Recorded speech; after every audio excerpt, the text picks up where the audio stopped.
Eu recebi um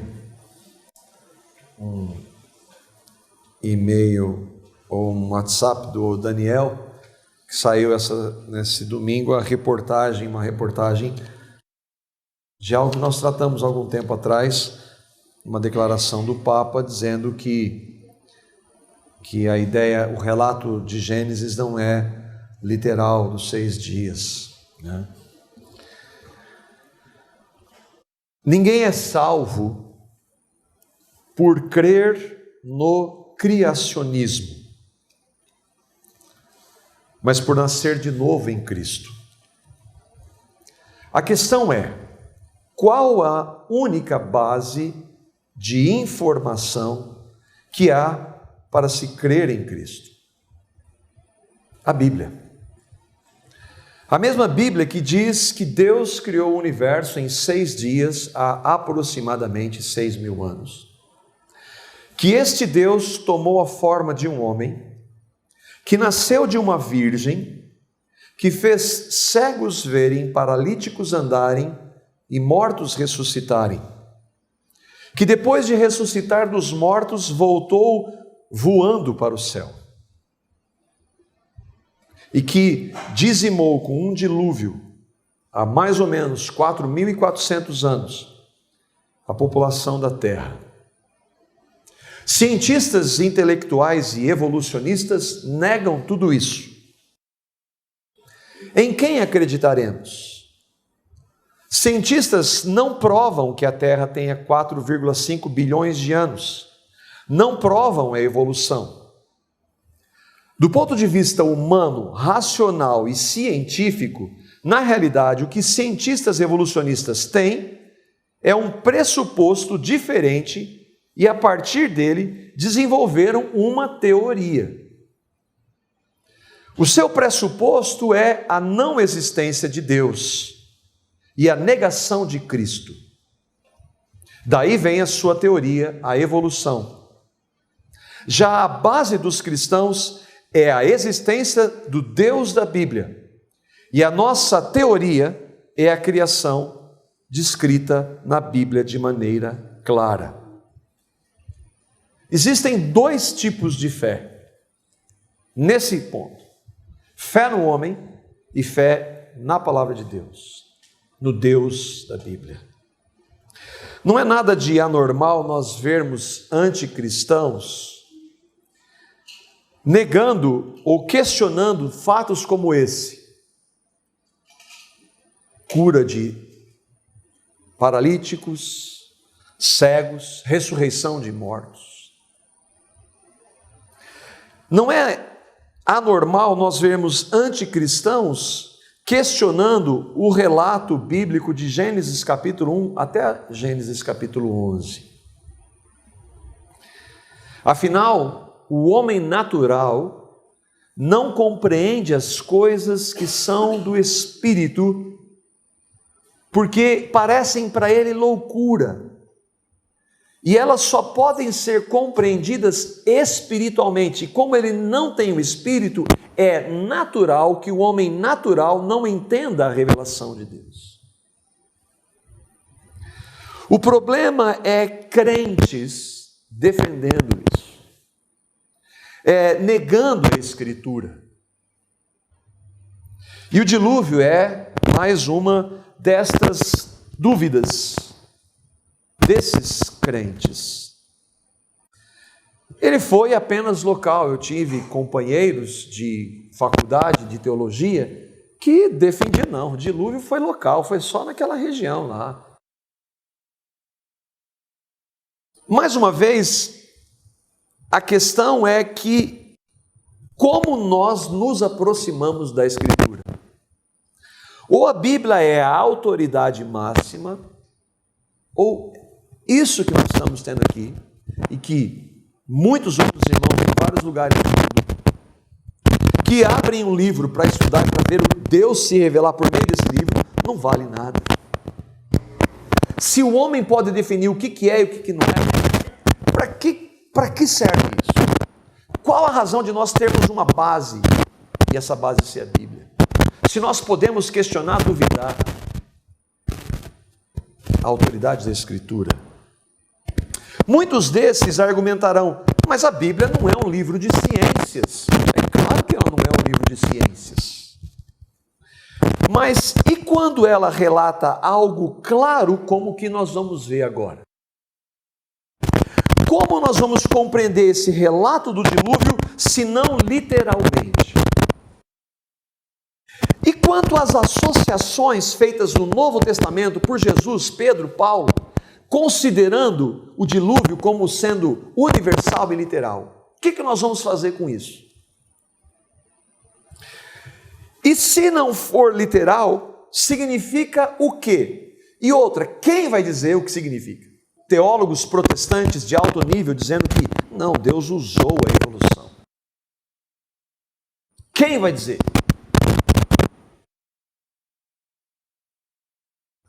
Hoje a gente tem uma tarefa árdua, que é ler um texto bem longo. O dilúvio não é aquela historinha da Arca de Noé. No bichinho, lá tem a girafinha na ponta, aqui, né? Não é um barbudinho, bonitinho. Não, o dilúvio é muito sério. Porque você já percebeu que parece que a história do dilúvio é uma historinhazinha, como qualquer outra ficção, fábulazinha contada para crianças. O dilúvio não foi isso. Nós vimos que, devido à perversidade humana, Deus iria dizimar a população da terra, de toda a terra. Nós trabalhamos em um gráfico, eu vou estar projetando esse gráfico aqui algumas vezes, e nós vimos que, de acordo com o relato bíblico, no ano 1056 depois da criação, Deus havia dito que iria acabar com a humanidade. Noé era descendente de Sete, e do outro lado havia os descendentes de Caim. Deus, decidiu acabar com a humanidade porque a humanidade era perversa, pecadora, não queria Deus, não buscava Deus, era sempre e somente para o mal, os pensamentos e as intenções do coração do homem. E Deus decide: eu vou exterminar a humanidade que eu criei. Mas há um homem chamado Noé, que não é um mito, é um homem, uma personagem real, histórica. E que Deus não faz isso por causa desse homem. E nós vamos então retomar o texto de Gênesis no capítulo 6, nós vamos ler o capítulo 6, 7 e parte do capítulo 8, por isso é uma leitura longa hoje. Mas nós vamos tentar ir por partes.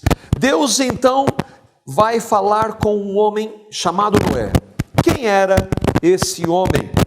Gênesis capítulo 6, versos 8 a 13, e depois nós vamos andando um pouquinho mais. Noé, porém, achou graça aos olhos do Senhor. Esta é a história da família de Noé. Noé era homem justo, íntegro, entre o povo da sua época, ele andava com Deus. Noé gerou 3 filhos, Sem, Cã e Jafé, os versículos de 8 a 10. Por que o porém? Porque o relato anterior disse que a humanidade estava afundada na perversidade do pecado. Mas há um homem em que Deus acha, e essa palavra é fonte, graça. E é a grande diferença da história do homem, e não é do homem, é de Deus para o homem. Mas o texto diz que Noé era um homem justo. E aí, se nós lembrarmos, mas espera aí, Romanos 3 diz que não há nenhum justo, nenhum sequer. Como é que Noé era justo se não há nenhum? Não havia nenhum na época de Paulo, não há nenhum hoje, nunca houve nenhum homem justo. Quando a palavra diz que os justos são aqueles que não são perfeitos, mas creem naquele que justifica o que não é perfeito. O justo é o justificado, nunca pelas suas ações. É claro que o justificado, ele tem as suas ações transformadas. E Noé era esse homem dentro dessa realidade. Ele era íntegro, inteiro, ele não titubeava, ele tinha uma posição naquilo que ele cria. Mas nós vamos ver depois que Noé era um pecador também. Ele andava com Deus pela fé na graça. Ainda que, obviamente, não tendo a compreensão que nós temos hoje da graça manifesta de maneira total em Cristo. Assim como qualquer um, Noé era justo pela fé, não pelos atos dele, porque ele era um pecador. Noé é uma figura, vão dizer alguns, mas e Abraão, Isaque, Jacó, Moisés? Não, esses eram os personagens, porque eles vêm depois de Gênesis 1. A história mostra, fontes externas à Bíblia mostram esses homens. Mas Hebreus capítulo 11 coloca esses homens junto com Noé. Hebreus capítulo 11, versículo 7. E aqui nós vemos, mas de onde você está tirando que Noé foi justificado pela fé? Esse é um texto que vai dizer isso. Hebreus capítulo 11, versículo 7. Esse é um texto que mostra que Noé era um homem histórico, não era uma figura, era uma representação, ele foi um homem. E o texto diz, pela fé. Então, como Noé era justo pela fé, não pelos atos, pela fé, Noé, divinamente avisado das coisas que ainda não se viam, assim como nós. O que é a fé? Fé é a certeza das coisas que nós vemos. Noé não tinha visto o que ia acontecer ainda, mas ele creu pela fé, temeu e, para a salvação da sua família, preparou a arca, pela qual condenou o mundo e foi feito herdeiro da justiça que é segundo a fé. Depois vem Abraão, que é o pai da fé, e todos aqueles que se relacionam com Deus só podem se relacionar por meio da fé. Nunca foi, em toda a história, por obras. Foi pela fé. Nós, pela fé no Cristo que já veio, aqueles que antes de Cristo ter vindo, pela fé no Cristo que viria, de maneira não plena, não total, porque a revelação é progressiva, mas eles criam naquele que viria. Por isso então Noé era justo diante de Deus, pela justiça de Deus. A fé que Noé tinha não era diferente da minha e da sua, se nós cremos. Ela foi dada por Deus. Ninguém nasce com fé. Se nós cremos hoje, nós devemos louvar o Senhor, porque Ele nos concedeu a fé pela sua graça, e concedeu a fé para Noé, e concedeu a fé lá, lembra? Para Abel. Em que realidade este Noé vivia? Os versículos 11 a 13, continuando no texto de Gênesis 6, e aquela realidade que nós vimos no nosso último estudo. Ora, a terra estava corrompida aos olhos de Deus e cheia de violência. Ao ver como a terra se corrompera, pois toda a humanidade havia corrompido a sua conduta, Deus disse a Noé: darei fim a todos os seres humanos, porque a terra encheu-se de violência por causa deles. Eu os destruirei juntamente com a terra. Por que destaquei a corrompida aos olhos de Deus? Porque se nós olharmos hoje para a nossa realidade, talvez alguns não vão dizer que está tão ruim. Porque nós estamos tão impregnados com o pecado, que a gente começa a achar normal algumas práticas. Ou normais algumas práticas. Mas o que importa é aos olhos de Deus, e aquela realidade aos olhos de Deus estava totalmente corrompida. E um ponto é, por quê? Onde está Deus na história? Deus está no mesmo lugar. Mas o homem seguiu a sua vontade e cada vez foi mais se afastando de Deus. E quando mais longe de Deus, mais o homem mostra quem ele é na sua natureza. Deus diz a Noé que dará um fim a toda a humanidade. E por meio de Noé, ele alerta aquele povo então. 2 Pedro, capítulo 2, o versículo 5. Nós vamos pegar só um pedacinho do texto para darmos ênfase a isso que nós estamos querendo dizer aqui. Noé foi um pregoeiro da justiça, ou um pregador da justiça. Enquanto Noé construía a arca, ele era um pregador da justiça, era uma mensagem que estava sendo trazida para aquele povo. E ele pregou isso por quase 100 anos. Por quase 100 anos ele pregou essa mensagem. A mensagem de Noé, o que era essa mensagem? Primeiro era a confrontação com o pecado, porque Deus está vendo a perversidade do homem. Era uma mensagem que se chama ao arrependimento. Era uma mensagem que se chama a fé. Tudo que ele está fazendo, com quanto fosse literal, era uma arca sim, com os animais que foram colocados, nós vamos ver, e aquilo ali apontava para uma realidade. A pregação de Noé não era diferente da nossa pregação hoje. Ela chama a uma confrontação com o pecado, para chamar o arrependimento, para a fé em Cristo, para sermos justificados pela fé, salvos pela graça. Era a mesma pregação. Ainda não havia lei, porque a lei foi dada muito tempo depois. Mas nós não precisamos de lei, de acordo com Romanos. O homem tem o que é certo e o que é errado colocado no centro dele, com a sua mente, a sua consciência, quer acusando, quer defendendo quando ele faz alguma coisa errada. A lei só vem para quê? Para comprovar aquilo que nós já sabemos o que é certo e o que é errado. Então, que injustiça eles não tinham. Não, eles sabiam o que era certo e errado e viviam dessa forma sim. E mesmo Noé pregando, o pregoeiro, o pregador da justiça, eles rejeitaram a justiça. Deus então vai providenciar para aqueles que são da fé, que são da graça e que foram justificados, assim como Noé, um livramento para a condenação que viria. Outra parte da mensagem da justiça e que hoje talvez não seja pregada, é porque assim é a confrontação com o pecado, é assim chamado arrependimento, é assim chamada a fé, a salvação pela graça, mas é também, se você não receber essa salvação, você vai ser condenado. E foi o que Noé fez. Os versículos 14 e 16, voltando para Gênesis 6.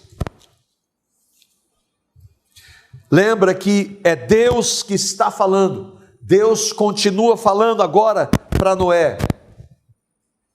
Você, porém, olha o porém, diante de tudo isso que está acontecendo, você, porém, fará uma arca de madeira de gofer, dividi-a em compartimentos e revista-a de piche por dentro e por fora. Faça com 137 metros de comprimento, 22 metros e meio de largura e 13 metros e meio de altura. Faça-lhe um teto com um vão de 45 centímetros entre o teto e o corpo da arca. Coloque uma porta lateral na arca e faça um andar superior, um médio e um inferior. Deus está dando a coordenada. Esse barco não vai afundar. Deus diz para ele construir esse barco. E aqui tem algumas imagens. Isso aqui é uma arca em tamanho real hoje, na Holanda. É claro que o material é outro, mas é uma réplica da arca. Né? Aqui tem uma outra imagem, para a gente ter uma ideia da mesma. Né? Que interessante. E aqui tem um projeto, que depois eu quero falar um pouquinho deles, um grupo de irmãos que se chama Answer in Genesis. Eles são estudiosos da palavra, especificamente do livro de Gênesis, que tem PhDs, os PhDs que tem aí do lado ateu, tem lá também, e que defendem a literalidade do estudo de Gênesis. Depois eu vou falar um pouquinho deles, eles têm muito material para estudo sobre Gênesis. Voltando para o texto, Deus continua falando para Noé, dos versos 17 até o versículo 22. Eis que é Deus quem está dizendo: Vou trazer águas sobre a terra, o dilúvio, para destruir debaixo do céu toda criatura que tem fôlego de vida. Tudo o que há na terra perecerá. Mas com você estabelecerei a minha aliança. E você entrará na arca com seus filhos, sua mulher e as mulheres dos seus filhos. Faça entrar na arca um casal de cada um dos seres vivos, macho e fêmea, para conservá-los vivos com você. De cada espécie de ave, de cada espécie de animal grande e de cada espécie de animal pequeno que se move rente ao chão. Virá um casal a você, para que sejam conservados vivos, e armazene todo tipo de alimento para que você e eles tenham mantimento. Noé fez tudo exatamente como Deus tinha lhe ordenado. Eu coloquei em destaque como é que Noé conseguiu buscar todos esses animais. Não, Deus trouxe os animais. Para quem criou o universo e criou os animais, fazê-los ir para a direção onde Ele quer, não é problema nenhum. Deus levou os animais, de acordo com o texto. De acordo com o texto e com o que Deus diz, toda criatura que tem fôlego debaixo do céu morreria. Não foi um dilúvio local, como alguns querem dizer, inclusive na igreja. Não sobreviveu ninguém, a não ser aquelas 8 pessoas. O outro ponto é que Deus é quem trouxe as águas. No momento certo, determinado por Deus, nós vamos ver que Ele que fez, e não foi só chuva. Isso mostra que Deus controla o tempo, e que Ele usa o tempo para juízo. É claro que muitos hoje erram, dizer que aconteceu um tsunami em tal lugar para... Não. Mas Deus usa. Ele usou aqui. Outro ponto é que Deus disse para Noé: eu estabeleci com você a minha aliança, porque se depender de você, Noé, não tem aliança nenhuma. A aliança é minha, eu que faço.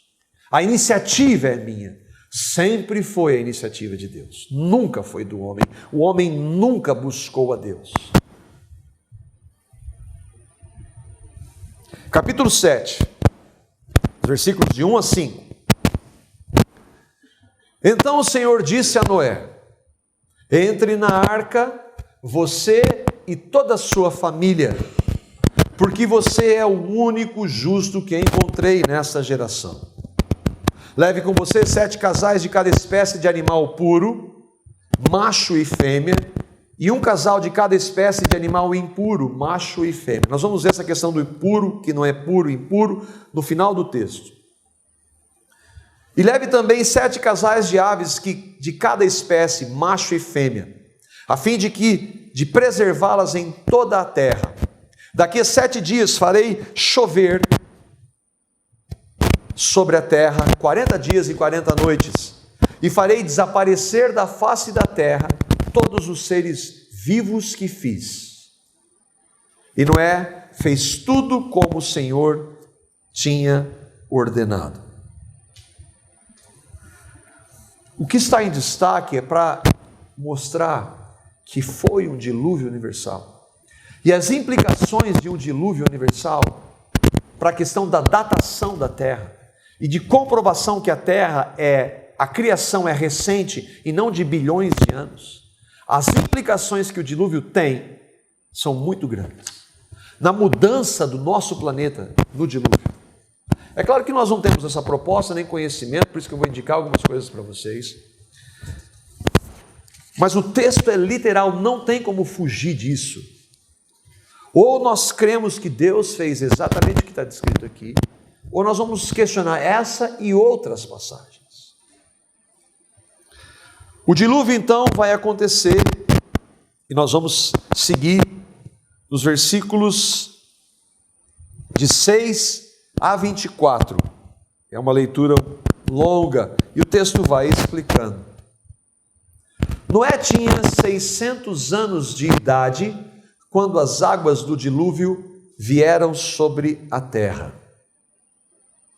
Noé, seus filhos, sua mulher e as mulheres dos seus filhos entraram na arca por causa das águas do dilúvio.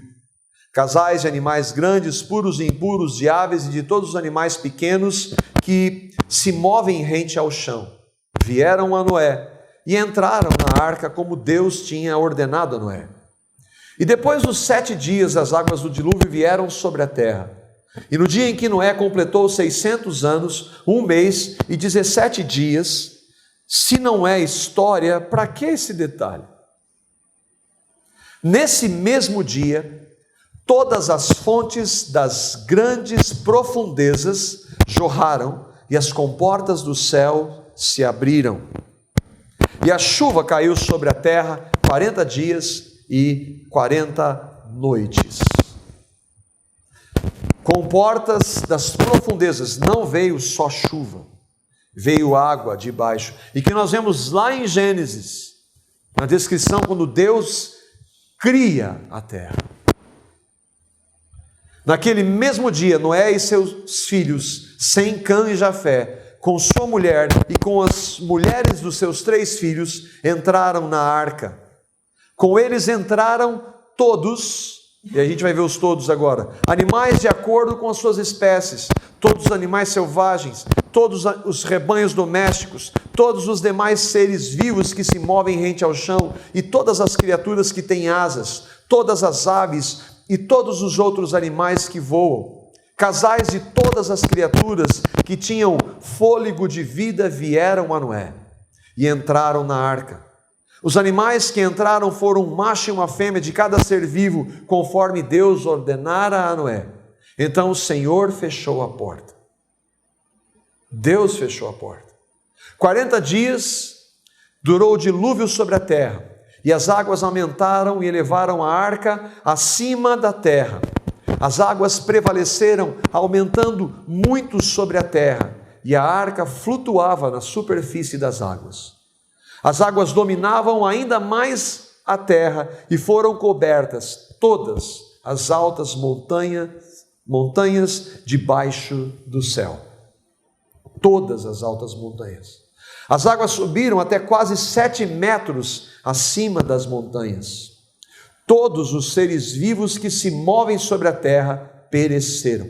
Aves, rebanhos domésticos, animais selvagens, todas as pequenas criaturas que povoam a terra e toda a humanidade. Tudo que havia em terra seca e tinha nas narinas o fôlego de vida morreu. Todos os seres vivos foram exterminados da face da terra. Tanto os homens como os animais grandes, os animais pequenos que se movem rente ao chão, e as aves do céu foram exterminadas da terra. Só restaram Noé e aqueles que com ele estavam na arca. E as águas prevaleceram sobre a terra 150 dias. Foi Deus quem trouxe a água. Quando que aconteceu isso? Se é história, quando que aconteceu? Lembra que nós vimos na nossa tabelinha lá? Lameque tornou-se pai de Noé aos 182 anos de idade. E pela cronologia bíblica nós podemos saber, o dilúvio teve início quando Noé tinha 600 anos de idade. O dilúvio aconteceu no ano 1656, depois da criação. E 4.300 anos atrás. Se você disser isso para um cientista, ele vai dizer que é loucura.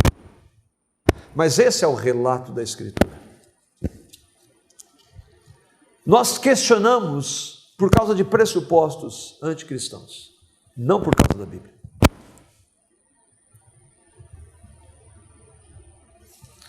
Não foi só chuva, mas foram as fontes do abismo.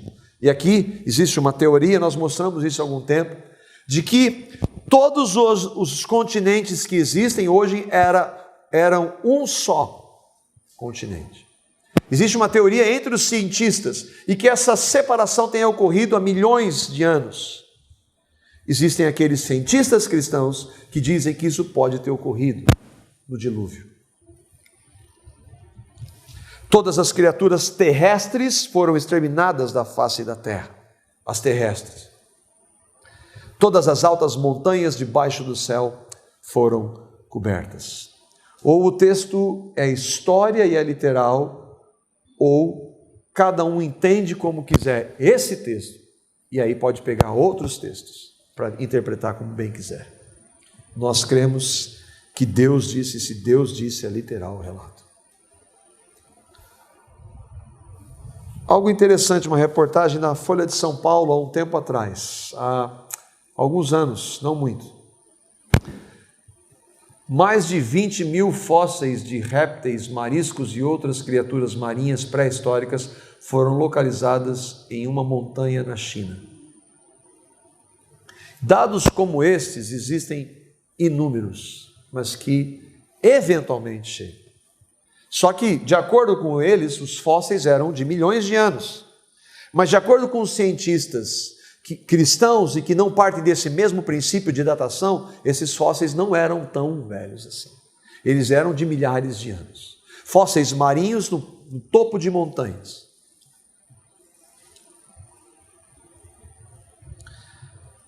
Então, Gênesis capítulo 8, versículos de 1 a 22,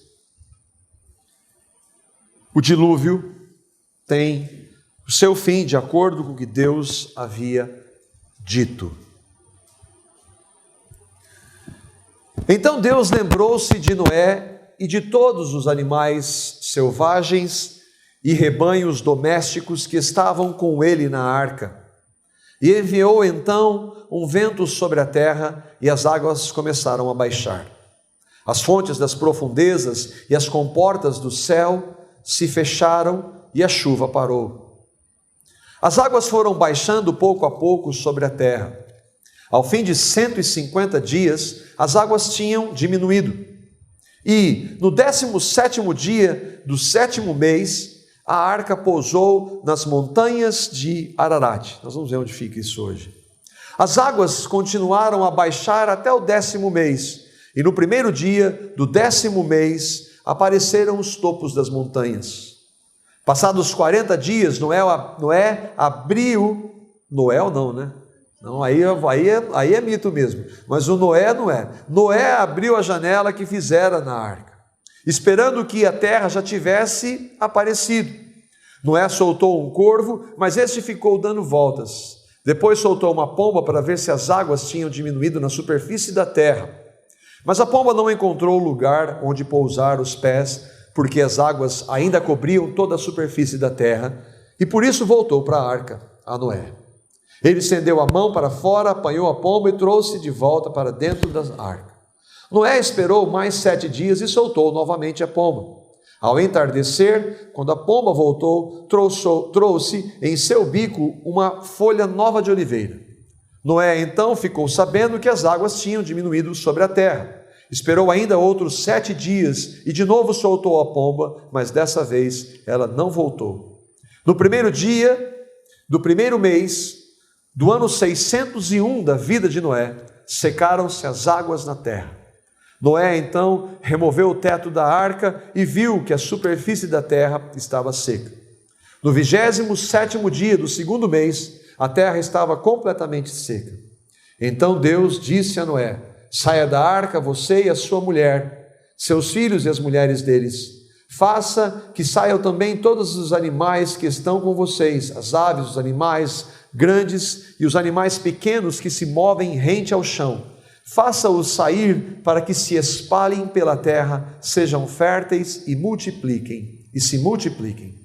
Então Noé saiu da arca com sua mulher e seus filhos e as mulheres deles, e com todos os animais grandes, todos os animais pequenos que se movem rente ao chão, e todas as aves. Tudo que se move sobre a terra saiu da arca, uma espécie após a outra. Depois Noé construiu um altar dedicado ao Senhor, e tomando alguns animais e aves puros, lembra? Motivação dos animais puros, ofereceu. Ele tinha que trazer a mais, porque se ele faz o sacrifício de alguns puros, os outros não tinha mais aquela aqueles animais, ofereceu-os como holocausto, queimando-os sobre o altar. O que tem a ver animal puro, inocente, morrendo como sacrifício? O que será que aponta isso? Para onde Noé estava apontando? Está explicado. O Senhor sentiu o aroma agradável e disse a si mesmo: nunca mais amaldiçoarei a terra por causa do homem, pois o seu coração é inteiramente inclinado para o mal desde a infância. E nunca mais destruirei todos os seres vivos como fiz dessa vez. Enquanto durar a terra, plantio e colheita, frio e calor, verão e inverno, dia e noite, jamais cessarão. O homem mudou? Não. Mas Deus já disse isso. O que ele está dizendo é: não adianta destruir isso aqui. Porque o homem continua sendo o que o homem é e sempre foi depois do pecado. Porque ele quis, porque ele escolheu. Aqui para a gente tentar localizar, lembra aqui as montanhas de Ararat? Onde é que está? E hoje existe gente em vídeo no YouTube então dizendo que acharam a arca, mas você passa lá um bom tempo vendo. As montanhas de Ararat ficam na Turquia, e aqui elas são vistas a partir da Armênia, a cidade capital da Armênia. Que lugar que fica? Aqui nós vemos os países em volta. Por que nunca descobriu? Bom, primeiro porque são 4.000 anos que a madeira está lá. Então, provavelmente, não tenha que se descobrir mais. Mas existem ainda. E outra porque tem várias questões que são de difícil acesso e outras várias questões que não vêm ao caso. E eu queria indicar para vocês esse material. A questão do valor aqui, a gente está vendendo. Isso aqui você entra no site da Fiel e você vai ver o que um cientista diz sobre o dilúvio de Gênesis. Um cientista rebatendo a maioria, se não todas, as questões que cientistas ateus negam do dilúvio de Gênesis. E o outro é esse grupo, esse material é em inglês, para quem pode ter acesso, o site deles é Answering Genesis. Esses homens tem vários cientistas que estudam a Escritura e eles se aproximam dela como sendo palavra de Deus, a autoridade absoluta, e não vão questionar o relato. E por incrível que pareça, eles conseguem buscar respostas no mesmo nível científico que aqueles ateus que dizem que não, a partir de pesquisas, e a gente muito séria, muitos anos pesquisando. Vale a pena se informar se você quiser. O que nós podemos considerar e aplicações para isso? Por causa do coração do homem pecador, esse pecado continuaria, e não, Deus fez com uma família, todos esses, imagina a família de Noé vendo tudo que Deus fez, mas já a partir dos filhos deles, começa a se afastar de novo. A história do homem é essa. Nós vivemos essa realidade hoje. A perversidade que existia naquela época não é diferente da de hoje. Mas Deus disse lá que Ele não destruirá mais com água. Pedro, o apóstolo Pedro, 2.300 anos depois, vai dizer o quê? 2 Pedro, capítulo 3, versículos 3 a 7. E aqui, mas o que tem a ver a questão do dilúvio? Qual a importância do dilúvio ser literal ou ser local? Isso, que relevância tem para nós? 2 Pedro, capítulo 3, os versículos 3 a 7. Antes de tudo, saibam que nos últimos dias, nos dias que nós estamos vivendo, e que eram iguais aos dias de Noé, surgirão escarnecedores, zombando e seguindo suas próprias paixões. Noé pregou quase 100 anos. Ninguém ouviu. Nos últimos dias, surgirão pessoas desse mesmo nível.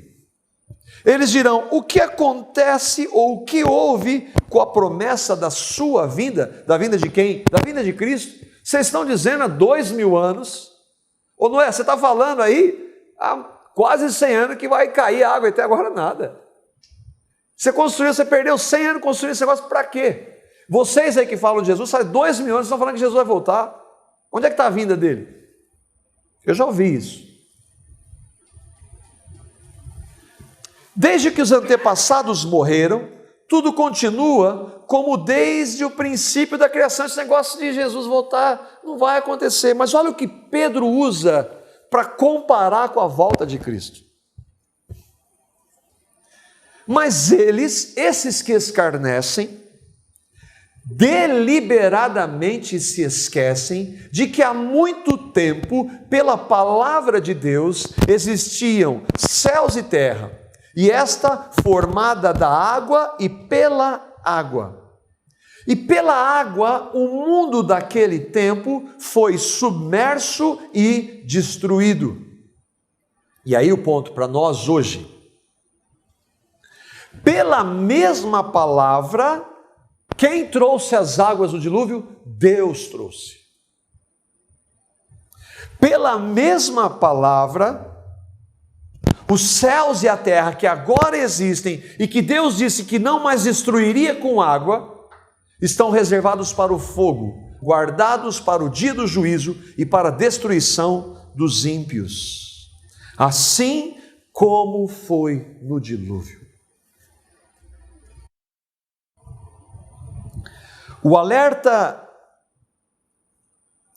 de Pedro é para que ímpios se arrependam e recebam a Cristo, creiam em Cristo e sejam salvos pelo único meio que eles podem ser salvos, assim como o único meio com Noé era a arca.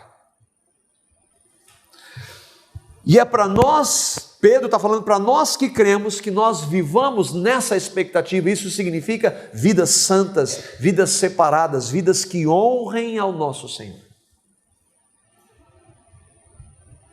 Deus disse que o coração é inteiramente inclinado para o mal desde a infância. Nunca mudou, o homem nunca vai poder mudar. Por isso que Cristo veio. Por isso que só Cristo pode transformar. Religião nenhuma pode mudar o homem.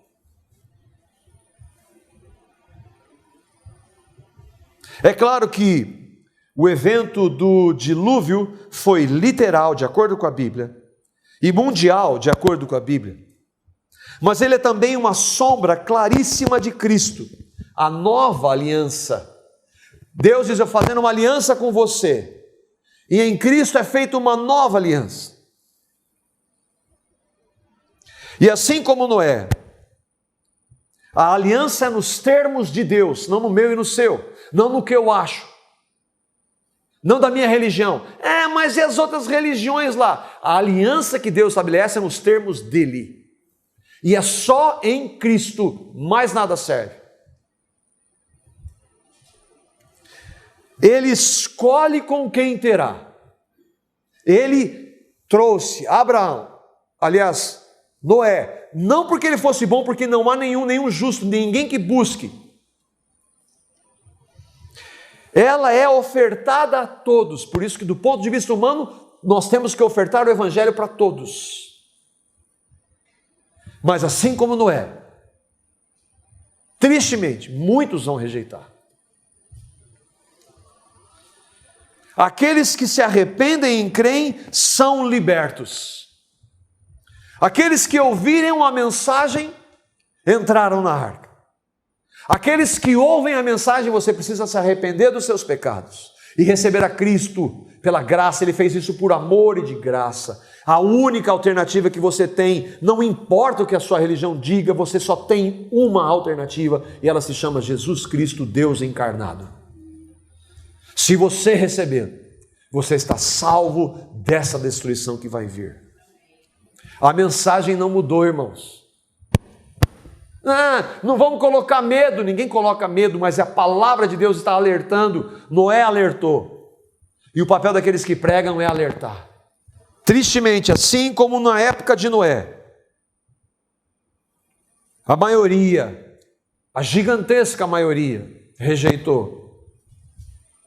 Muitos rejeitam o Evangelho hoje. Assim como foram condenados, aqueles que rejeitam o Evangelho são condenados. Ou melhor, de acordo com Jesus, já estão condenados. Você que está aqui, tem certeza do que Cristo fez por você? Se Jesus voltar hoje e trouxer esse julgamento, você está entre aqueles que vão estar com Ele. Eu estou perguntando se é bom, porque você não é bom. Nem eu, nem você. Mas se você, sendo pecador que é, movido pelo Espírito, arrependeu-se dos seus pecados e creu no que Cristo fez, Ele torna você justo. Não pela sua justiça, porque você não tem, mas pela justiça dele manifesta na cruz em Cristo. Você tem certeza disso? Isso não é um discurso de gente ignorante. Isso é palavra de Deus. Se o dilúvio universal foi uma metáfora, e nós terminamos com esse texto, o que Jesus quis dizer em Mateus 24, versículos 37 a 39? E como foi nos dias de Noé, assim será também a vinda do Filho do Homem. Porque assim como nos dias anteriores ao dilúvio comiam, bebiam, casavam e davam-se em casamento, mesmo ouvindo Noé pregando a justiça, viviam como se não fizesse diferença, até o dia em que Noé entrou na arca e não perceberam, até que veio o dilúvio e os levou a todos. Assim como nos dias de Noé, assim será também a vinda do Filho do Homem. Eu e você temos familiares, amigos que não creem em Cristo. Clame ao Senhor pela vida deles. Enquanto eles estiverem vivos, clame ao Senhor. Pregue o Evangelho. Eles, assim como eu e você, só temos uma alternativa: Cristo.